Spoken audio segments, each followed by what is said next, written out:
Hi, and welcome to this week's edition of ETV News. I'm Mackenzie Fain. And I'm Yvonne Pineda. Last night, a strong storm shook the state overnight, leaving Connecticut residents without power early this morning and late last night. Plenty of roads have been reported to be closed. Both flood warnings and thunderstorm watches were in effect for most of the state last night and this morning.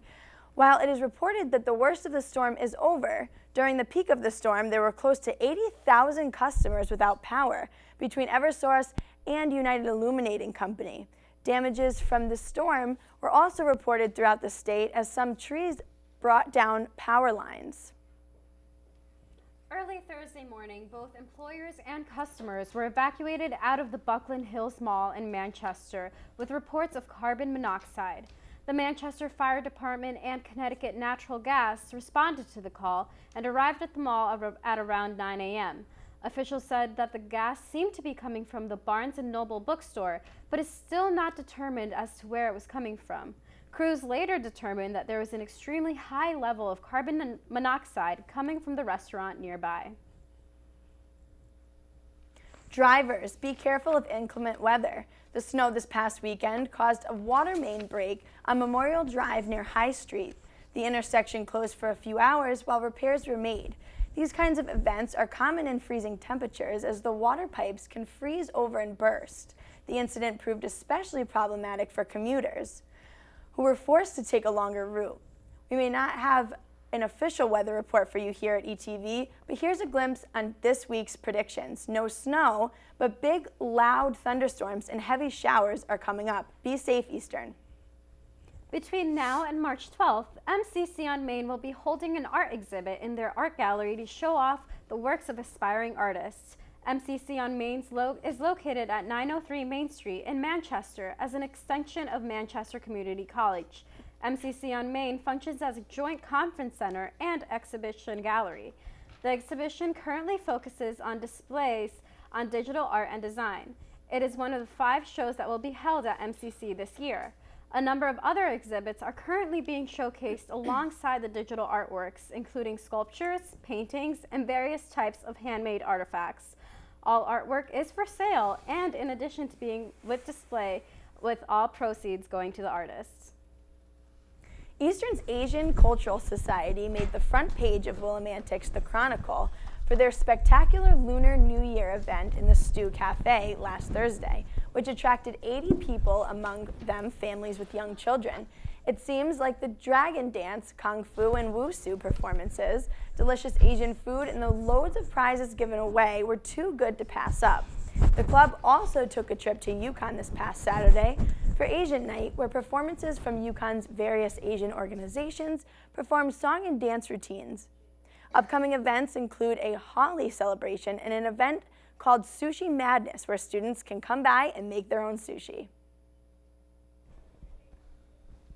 On February 20th, CAB hosted a safe driving exhibit to teach students the importance of safe driving. ETV reporter Julian Lopez was there with the story. I'm Julian Lopez reporting for ETV News at CAB's late night event. Let's go check it out.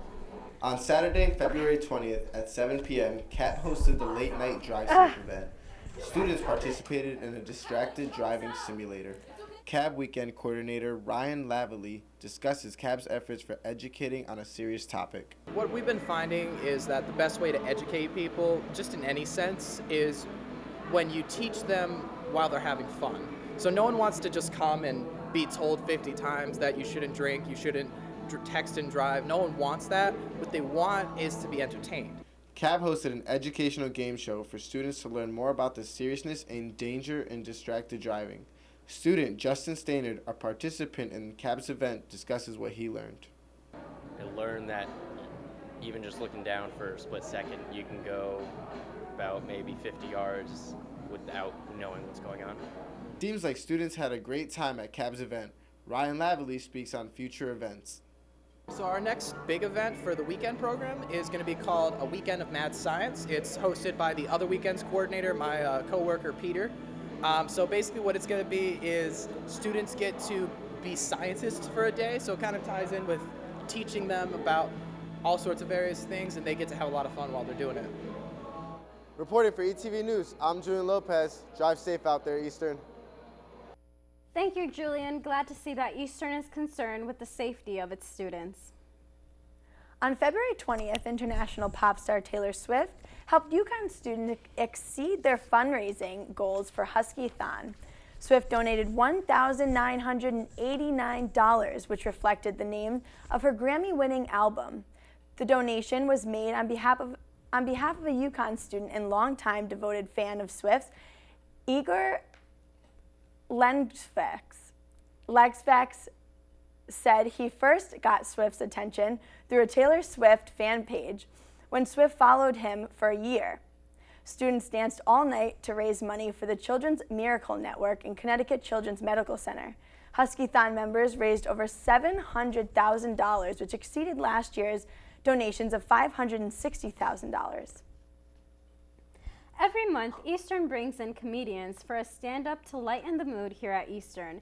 Amanda Zeitel was there for the story. Eastern, I'm Amanda Zeitel reporting with I'm ETV so News. sorry. I'm That was here such at a the hard Betty name. Tipton Room where comedian Jesse Campbell is performing. Let's check it out. This past Monday night, comedian Jesse Campbell made an appearance at ECSU. Her show took place in the Betty Tipton Room from 8 to 9 p.m. The room was filled with students who were ready to laugh, and they were not disappointed. Jesse Campbell was recently named 2015 Female Performer of the Year by Campus Activities magazine. Eastern was one of over 200 colleges that got to see her live.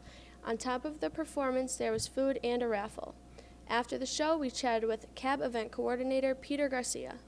So CAB's hosted this event because the comedian Jesse Campbell is really entertaining and semi-famous. And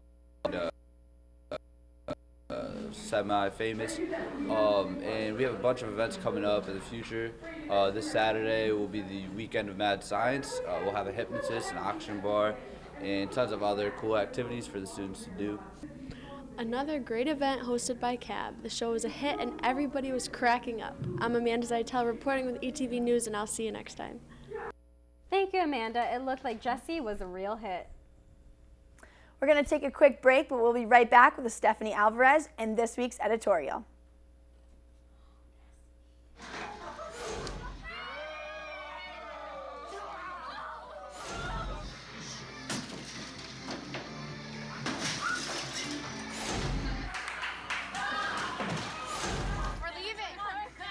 Most party fouls are pretty dumb.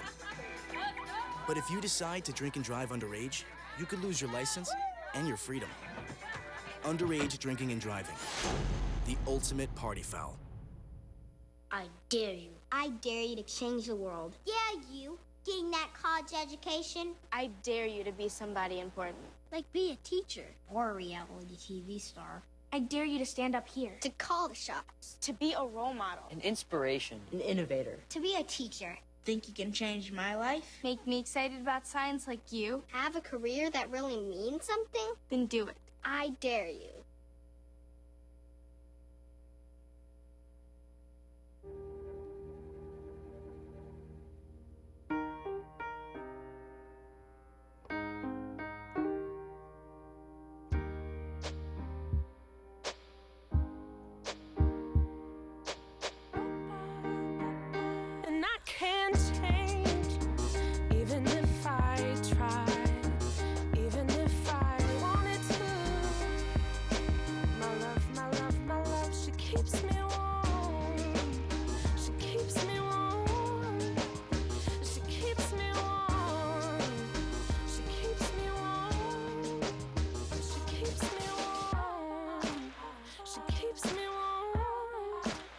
We are neighbors and best friends.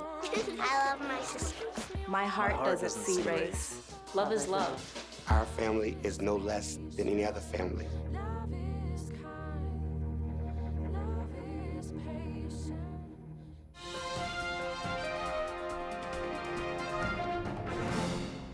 Hey Eastern, my name is Stephanie Alvarez and welcome to this week's editorial. I find it interesting that we all hear the term millennials, but almost no one really knows what the term means. According to PewSocialTrends.org, millennials is the term used to describe the generation of people between the ages of 15 to 33. Researchers have become very interested in the patterns appearing from this age group because there are some very distinctive behaviors they've developed that separate them sharply from other generations. The Pew Research Center says millennials in general are relatively unattached to organized politics and religion, linked by social media, burdened by debt, distrustful of people, in no rush to marry, and optimistic about the future.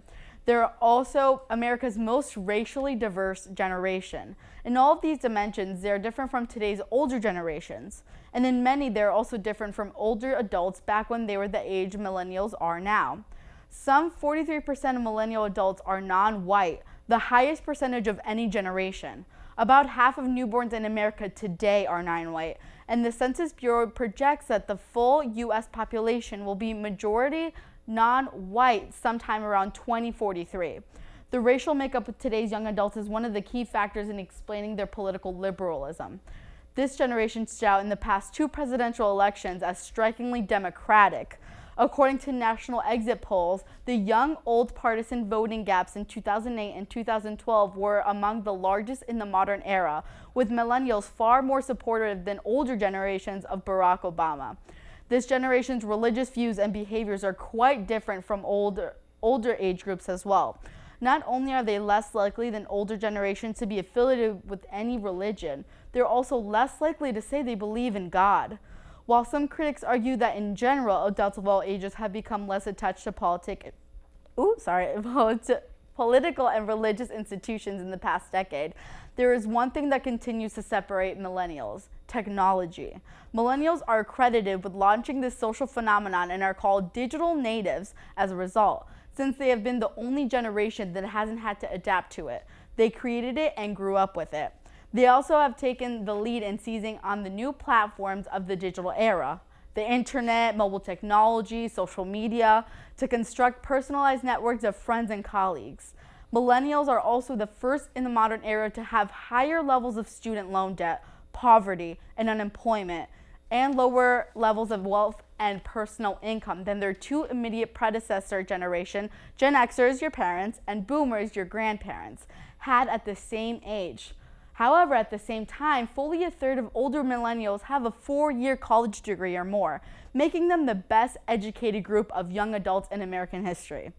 I think this means very good news for growing millennials. By finding new ways to use technology, continuing to increase the amount of college degrees, and broadening our political beliefs, we will hopefully create a better world for when the next generation of children start to appear. Now that we have the data to back it up, all that's left to do is work as hard as we can and support each other. Thanks for joining me with this week's editorial. I'm Stephanie Alvarez. See you next week, Eastern. And we'll be right back after these quick messages. Coming up next on ETV News, we stopped by CAB's Music Lounge, and CAB hosted a rock and roll dining event where students were thrown back into the 50s. All this and more when ETV continues.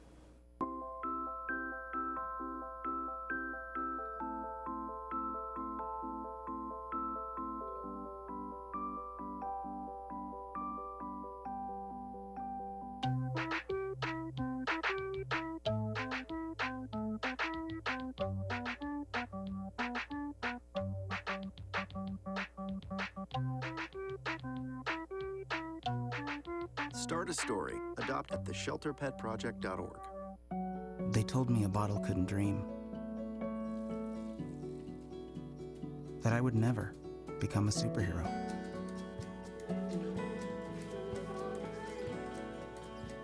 But I learned how to fly. Just to come back in a new disguise. And be the hero that I've always wanted to be.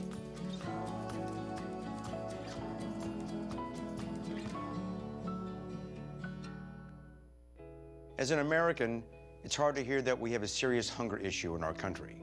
And as a parent, it's even harder to hear that 1 in 5 of our kids struggles with hunger, especially when billions of pounds of good food are wasted every year. Feeding America is a nationwide network of food banks that helps provide billions of meals to families in need right in your community. Visit feedingamerica.org to support Feeding America in your local food bank. Together we can solve hunger. Together, we're Feeding America.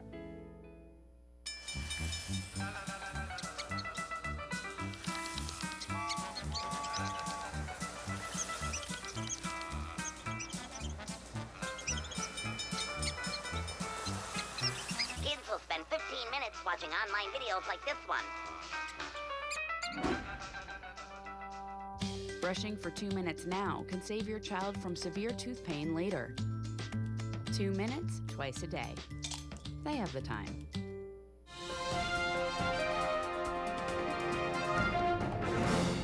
Did you know that 1 pint of blood can save 3 lives? On April 4th from 10 a.m. to 2 p.m., come to the Betty Tipton Room in the Student Center to donate blood. The drive is open to students, faculty, staff, and community residents. The blood is donated to area hospitals and medical facilities by the American Red Cross. To sign up for an appointment, go to www.redcrossblood.org. Be someone's hero and donate. Eastern's University Hour will be presenting a discussion with AnneMarie Adams on Wednesday, March 2nd. AnneMarie is an award-winning journalist, historian, and founder of the Hartford Guardian.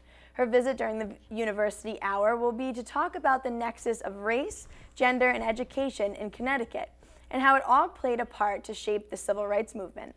The event will be held in the Student Center Theater Room, 3 to 4 p.m., where it is free and open to the public. Wednesday, February 29th at 9 p.m., CAB hosted a music lounge featuring Shana Henderson in the Student Center Cafe. Shana grew up in Alabama, but currently lives in Tennessee. Shana mainly sings country, but has a background in musical theater. She was a contender on the 2nd season of the Glee Project. The Glee Project is a competition-based reality TV show where contenders go up against each other for the opportunity to guest star on an episode of Glee.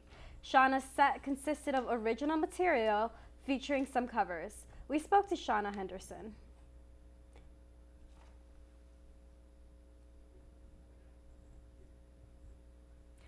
The Willimantic Orchestra, a community-based musical ensemble, will be hosting a concert at the new Fine Arts Building on February 27th. The orchestra will present its winter concert, Song and Dance. Admission is free and donations are welcome.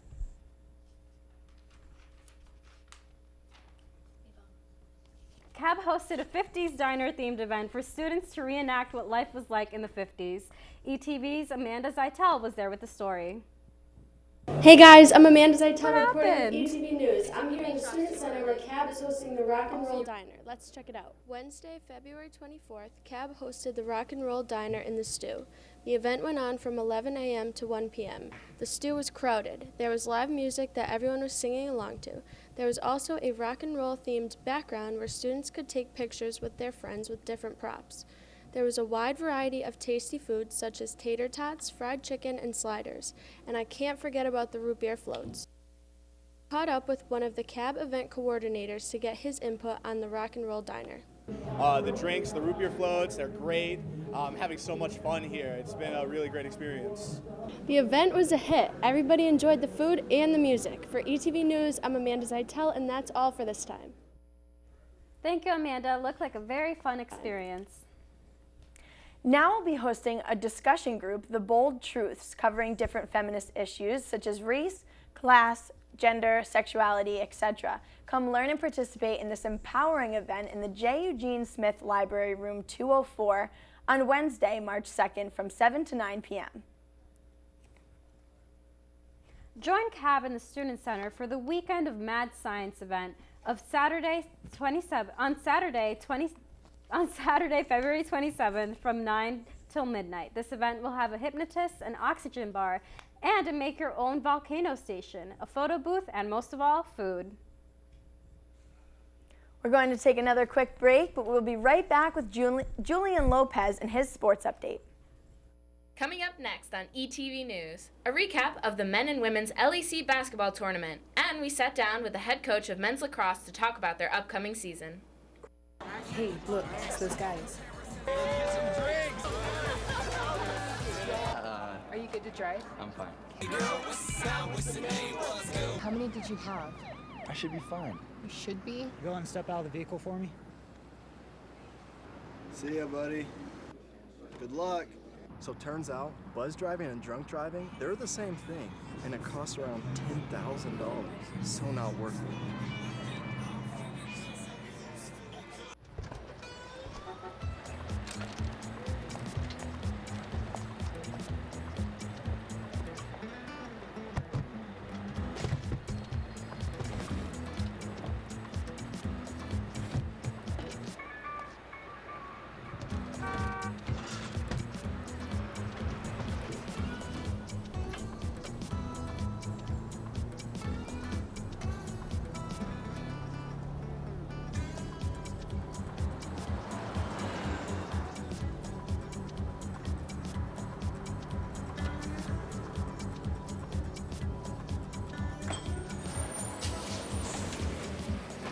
It's a short ride from your neighborhood to your naturehood.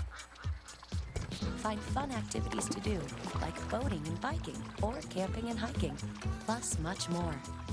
To find a neighborhood park or green space near you, visit discovertheforest.org. Hamilton was adopted from a rescue in 2008. He really likes to be around people. And as soon as I start to make my breakfast, Hamilton is right there. I get out my mat and I'm doing a downward dog and he's underneath. He's quite the pug about town. He gets invited to a lot of parties. He knows he's a pretty big deal. I mean, look at this little face. How could you not love him?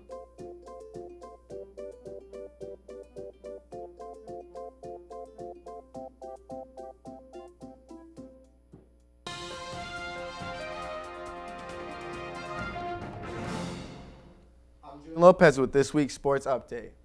Eastern's men's and women's basketball teams hosted the first round of the Little East Conference playoffs on Tuesday, February 23rd in the Geisler Gymnasium.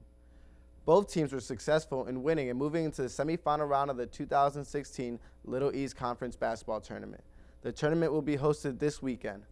The Eastern's men's basketball team have been unbeatable when playing at home, and they were able to continue that against UMass Boston with a final score of 69-64. Warriors fans witnessed Hugh Lindo, Trayshawn Preston, and freshman guard Tyrell Arnhem make an impact in their efforts against a tough UMass Boston defense. The Eastern men will play again at 5 p.m. in the first semifinal round. The men's final is scheduled for Sunday at 2 p.m. The Eastern women hosted and defeated Plymouth State on Tuesday, February 23rd. The Eastern women have been consistent when facing Plymouth State and continue that when they shot 60% in the second half to continue their winning streak against Plymouth State. The Eastern women will face the number 5 seed Massachusetts Dartmouth at 5 p.m. on Friday. The women's final is set for Saturday at 2 p.m. History was made on Saturday at the New England Division III Indoor Track and Field Championship when Eastern's own and freshman Chidib Nadibe won all New England long jump honors. Nadibe is the first Eastern male to receive such an honor since 2002. It's safe to say that Nadibe has had an amazing start to his collegiate athletic career. The men and women will compete again on Friday and Saturday at the New England Open at Boston University. Eastern's ice hockey team can now celebrate like champions. The ranked number 12 Warriors traveled to Nashua, New Hampshire to face Southern New Hampshire for the championship game, where the Warriors became victorious with a final score of 4-2. The men's ice hockey team is now the NECHA America Conference champions. Men's lacrosse intro with the sports season right around the corner. We take a look at a preview this season's men's lacrosse team. As far as expectations go, it's important that we keep growing and building, and as we're developing, playing our best lacrosse at the end of the season. As far as getting back to the championship game this year, it'll just be important for us to be keeping things simple. We have some younger guys stepping up into important roles. Getting them experience and feeling confident will be important. As far as player development goes, individual guys really improving. We focus each day on fundamentals. It's really important for us. And that way we can execute on game day at a high level. I'm proud of our seniors, and we had a group that works really hard, and I think it's been a focus of them to be leading by example. Overall philosophy as a team, it's not as important what year you are. I think we really focus on who plays hard every single day in practice, and those guys who are earning it every single day deserve opportunities on game day. I think as a coach, my rookie year last year, I think there's a lot of things we did well and absolutely a lot of things we need to improve on. It's important that you understand if you're not having success as a group, that pressure is on you, and obviously if you are having success, it's because the guys are really executing and doing well. So success, I think, really goes towards the players, and when there isn't as much success, it really goes on the coach. I'm excited about the upcoming schedule this season. I think conference is going to be a challenge as normal. Keene State's obviously the favorite as the winner last year, but I think the other teams have really been improving the last few years. It's very competitive overall. Yeah, I've been trying to get state schools as non-conference opponents to prepare us for conference. I'm excited. We'll be playing SUNY Farmington again, SUNY Oneonta that had a great year, also Plattsburgh as well to round that out. So I think they will really help us prepare for those tough conference opponents. I think as far as big pictures goes, we try to break things down into the little details, and on a day-to-day basis, just focus on what's important at that moment. And we feel like if we take care of the little details, in the end, the big picture will take care of itself. Reporting from ETV News with this sports update, I'm Julian Lopez. Keep winning, Warriors. And that is it for this week's show. If you want to see more episodes, visit the ETV YouTube channel. Thanks for watching, and be sure to stay tuned in next week. Most of all, stay amazing, Eastern.